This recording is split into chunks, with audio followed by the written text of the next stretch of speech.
What's a strange phrase or inside joke your family used that turned out to mean something else entirely? Growing up, whenever we needed directions or were planning routes around town, my parents would always tell us to take the golden path. I never questioned it, just figured it was one of those weird family sayings like how some families have strange nicknames for everyday objects. We used it all the time. Don't forget to take the golden path to school. When you're going to the mall, make sure you take the golden path. It was basically shorthand for take this specific route we've shown you. My parents got super intense about it sometimes, especially when I started driving as a teenager. They'd literally map out specific routes for me, and if I ever mentioned going a different way because of traffic, they'd get this weird look and be like, Eliza, please just take the golden path. It was annoying TBH, but I mostly followed their directions because it wasn't worth the argument. Fast forward to college when I moved into an apartment with roommates. I naturally kept using the phrase without thinking. One day I was giving directions to my roommate Brinley about this new restaurant, and I told her, just make sure you take the golden path. She looked at me like I was speaking another language and asked what that meant. It was the first time I realized not everyone's family said this. I tried explaining that it just meant taking the safer route, even if it's longer. She seemed satisfied, but it got me thinking about why we actually use that phrase. When I called home that weekend, I casually asked my mom about it. She got weirdly quiet and then just said it was something my grandpa started saying, and it stuck. That explanation felt off. So when I visited home for Thanksgiving, I decided to ask my grandpa directly. He was usually pretty open about family stories,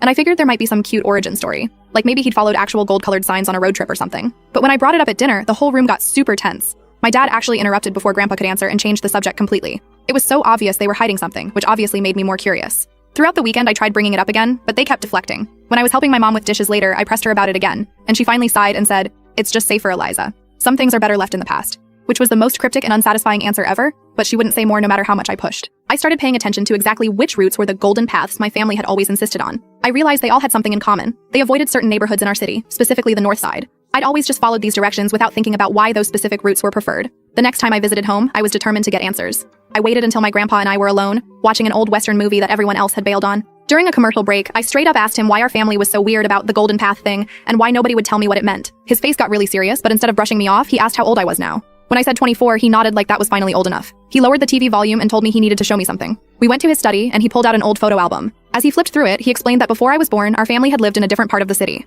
The photos showed a younger version of my parents outside a small house I didn't recognize. Then he flipped to newspaper clippings. The headlines were about gang violence in that neighborhood. I started feeling this weird knot in my stomach as I began to piece things together. Grandpa explained that when my parents were first married, they bought a house in what seemed like an up-and-coming area. But the neighborhood rapidly declined as gang activity increased. The particular gang in that area used gold as their identifier. Gold chains, gold spray paint for tags, gold rims on cars. My grandpa's voice got really quiet when he told me that my parents had witnessed something they shouldn't have one night coming home from dinner. Something involving several gang members and what appeared to be a deal gone wrong that turned violent. I felt like I couldn't breathe as he continued. My parents had anonymously reported what they saw to the police. A few days later, gold spray paint appeared on their garage door, a warning sign. They packed up and left that same night, moving in with my grandparents temporarily. After they moved to our current house across town, my grandpa started using the phrase, "take the golden path," as a coded warning to avoid areas where that gang operated. Over time, as the specific threat faded and I was born, it morphed into general family safety advice without the explicit reason behind it.